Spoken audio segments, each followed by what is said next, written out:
गणितज्ञ महान राजेंद्र प्रसाद यहाँ की शान। एक बात एक साथ बोलो बार बार, एक बात एक साथ, एक बात एक साथ बोलो बार बार। ओ स्वर्णिम बिहार, ओ स्वर्णिम बिहार,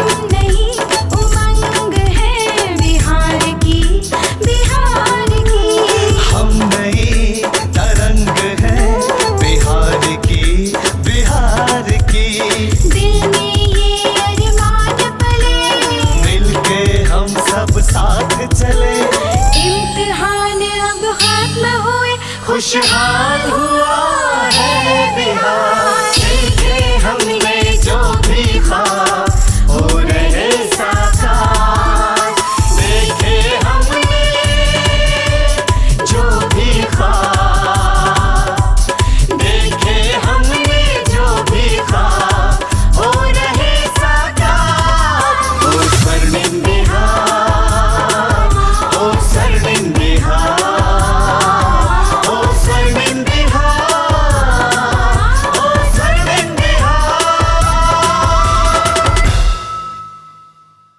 सब्सक्राइब करू विजय एंटरटेनमेंट चैनल के आ घंटी के निशान के जरूर दबाओ हमरा सबक वीडियो सबसे पहले देखबा के।